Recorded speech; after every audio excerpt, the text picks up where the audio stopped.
Kim Pao! Ano nga yun yung panggabi? Ha? Night shift! Night shift ka naman. Grabe, gising sila sa gabi. Sila yung nagpapatren. Oh! Go na, Kim Pao, sa loob ng Cinema 6 as I wrap this up. Blue carpet. Okay, you have seen the blue carpet of Ada Alibayan Prime here at Trinoma. Everyone who came here, thank you. Papasok na po ang buong cast. Kim first. Oh, make that Pao, sorry. The Alibi is your most daring project so far. While it's clear na comfortable kayo sa isa't isa, meron pa ba kayong mga ilangan moments while filming? And can you share any unforgettable behind-the-scenes moment for Pao? Oh, the question is for me? Yes. Yes, maraming ilangan moments because syempre when you enter a set as a professional actor and you have scenes na medyo delicate, syempre lagi mong iniisip rin yung co-actor mo or co-actress. Kung komportable ba sila, not just for Kim but also the others, so with Sophia as well. Minsan, like yung napanood nyo kanina, yung sumasayaw si Stella, nakita nyo sa trailer, parang naiilang ka rin at natatakot ka para sa eksena mo at para sa sarili mo. And kung hindi naman, kung medyo intense, like yung mga scenes namin ni Sophia, natatakot ka rin kung nasasaktan mo ba sila dahil yun yung instruction ng director at yun yung nakasulat sa script. Siyempre, yun lagi yung kinakatakot ko. Doon lagi ako naiilang. Kung along the way, dito sa proseso at sa pag-arte ko, kung na-alienate ko ba or nasasaktan ko or maybe nararamdaman pa ng ka-eksena ko na napapastos ko sila in some way. So, as much as possible, I try my best to talk to them first a bit or show them what I'm gonna do pero ayun, yun lagi yung kinakatakot ko. Doon ako naiilang palagi. And I'm sure pag naiilang ako, naiilang rin yung ka-eksena ko. So, Thank you, Pao, for being candid about your experiences so far. Kim, baka anything to add? Wala naman siguro hindi may ilang pag mga ganun. Parang kasi nungalingan, anong alibay mo? Sabi mong hindi. Pero opo, nailang pa rin. Kahit na kami ni Pao pang-apat na project namin. Pero iba-iba kasi yung ginagawa namin. So, iba-ibang intensity. So, parang nakakahiya. Mukha lang kaming dalawa sa script, pero napakadami po talaga namin. Parang ganito. So, parang ganun. Siyempre, nakailang, nakahiya. Pero, since professional ang bawat isa sa amin. So, diba no? Follow-up question, Kim, from Hannah. Okay, so ito naman, another question for Kim. Grabe ang transition mo from your first role to The Alibi. Can we expect you to take more varying characters from you in the future? Grabe. Mahalin niyo muna si Stella bago tayo tumalon sa iba. Please love #Stella. Nagpakaawa. Pero, iba-iba naman, dito naman sa mundo ng showbiz, ang daming characters na pwede mong i-play. It's up to you na lang kung paano mo siya gagampanan at depende na rin sa pagkakasulat at pagkakagawa. Thank you, Kim. Aya? Ngayon naman from Nika Sabio. Considering that this is your acting or teleserye debut, how are you excited to work with some of course, some of the best in this industry and to be part of this big project? Honestly, this project has been such a fulfilling experience. I'm very grateful to have worked with Kim Pao, especially that Ate Kim already worked with my mom before. When they worked with that project, they worked together in that project, she wouldn't stop talking about Ate Kim. She loved Ate Kim! And I was like, oh, the moment I worked with her, I now get it. It's a very full circle moment because she's so easy to work with. Napakagaan po yung aura ng set at ng cast. Everyone's very patient And every single day, I learned something new. So sobrang grateful din ako sa Dreamscape, sa Prime bosses, ABS-CBN bosses, for this opportunity and for the trust. I feel like almost every cast here, my family has worked with. So this project has been like a very full circle moment for me, especially with Robbie, my scene partner, because my dad has worked with his mom in plenty of movies, and they were tandems also. So. Thank you, Angelina. Robbie? Same question. Yes. Well, yun nga, you mentioned that this is our teleserye debut. And a fun fact for everyone actually, the first scene I ever took with Kuya Pao was the first scene I took as an actor in my life. So, sobra talaga akong kinabahan. I mean, as you guys can imagine, right?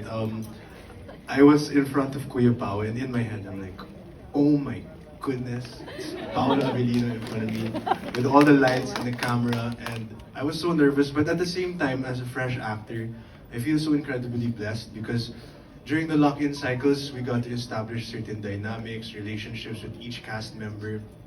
I felt so privileged na, halimbawa, magkakaroon kami ng medyo mahabang kwento session with Sir John. That was, before I know it, I'm being given such, valuable wisdom, such Easter eggs of information and knowledge about acting that I'll surely carry on for the rest of my life. So thank you for that. And of course, with Angelina, it was a very intimidating experience, but dahil magkasama kami ni Angelina, even from workshops, lagi po kami magkasama sa mga eksena. Having a buddy there, someone beside me, is really helpful and made me much more comfortable. So, yeah.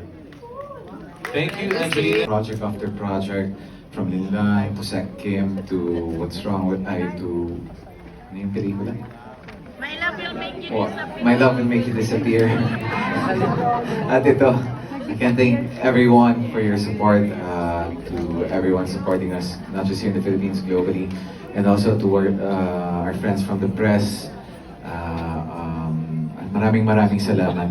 Walang humpay po yung tulong na ginagawa nyo. At kung di ho dahil sa inyo, hindi ho kami patuloy nabibigyan ng proyekto at bibigyan ng mga karakter at storya na maikukwento namin sa inyo. So maraming salamat.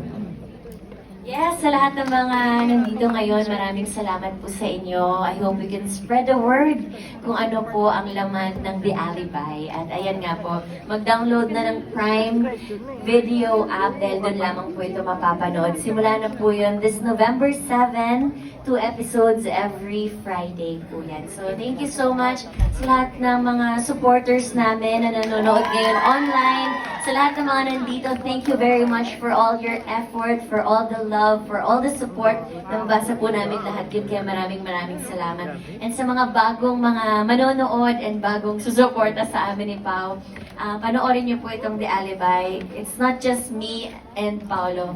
Ito pong lahat yun, para nagsama-sama po ang iba't ibang klaseng talento para magkaroon po ng masterpiece na The Alibi from Dreamscape Entertainment. Thank you so much, everyone. We're very grateful and happy and excited na mapanood ninyo. Maraming salamat. Question from Joanne Madrazo from Davao Digital Creators. Practice lang pala yun. Pasensya na po kayo. Ang ating huling katanungan pala ay shoutout na lang kay Joanne Madrazo from Davao Digital Creators. Thank you very much for your question. But ang ating huling katanungan ay galing kay Alan Sancon from Stars Photo. Ang kanyang tanong ay para kay Kim. Ang tanong ay, may times ba na nag-alibay ka na kay Paolo? Sorry. I think mabalik tayo kay Davao Digital Creators. Anong tanong niya? Sorry. Mas maganda ata doon. Tagabasa lang talaga ako. So, ang kanyang tanong ay, may times ba raw na nag-alibay ka raw na kay Paolo dahil sa isang situation? Same question with Paolo. Nag-alibay ka na ba kay Kim? Tapos all caps, please share the situation. Question mark. Double question mark. So again, may times ba na nag-alibay ka na kay Paolo dahil sa isang situation? Same question with Paolo, nag-alibay ka na ba kay Kim? All caps, please share the situation. Double question mark. From Alan Sancon. Hindi po sa akin, salamat. Alibay? Actually, mababaw lang naman ang mga ano namin ni Pao. Kasi, mahilig kasi ako sa chichirya. Tapos, yung mga damit ko kasi dito, midrib, Kita Chan. Tapos, minsan, binibreakfast ko yung chichirya. Babaw, no? Pero, siya kasi, sabi niya, ang laki ng tiyan mo. Kakachichirya mo yan eh. So, minsan, parang nagka-crave ako ng chichirya, so nag-alibay ako. Sabi ko, hindi ako kumain, hindi ako chichirya. Pero may nakatabi dun sa gilid. Ano to? Ha? Huli? Ganun lang kasimple. As in, hindi yan sa akin. Hindi ano. Pero sa akin talaga, kasi meron mga crumbs sa kuko ko eh. Ganun lang. Tsaka pag late ka, ang dami mong alibay. Uy! Pag-usapan natin! Sa akin naman, ako, wala eh. Ako wala akong inaalibay kay Kim kasi puro katotohanan. Hello! Thank you po! Please watch November 7. Whether it's in a good way or kamalian ko, di ba? Parang sasabihin ko naman kung mali. Maraming salamat.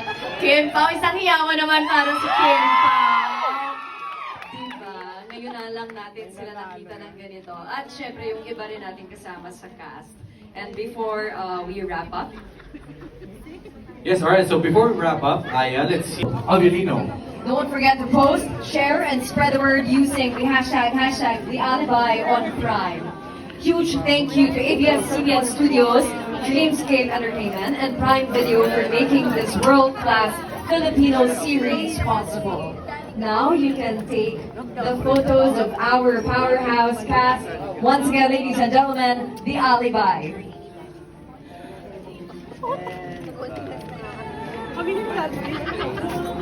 Mula sa cast hanggang sa kwento, papanoorin ko talaga to, premiering this November 7 on Prime Video. Once again, download the app and you will witness episode each week. And that concludes our advanced screening and our media con of The Alibay Muli. Ako po si Mix. And this has been Aya Fernandez.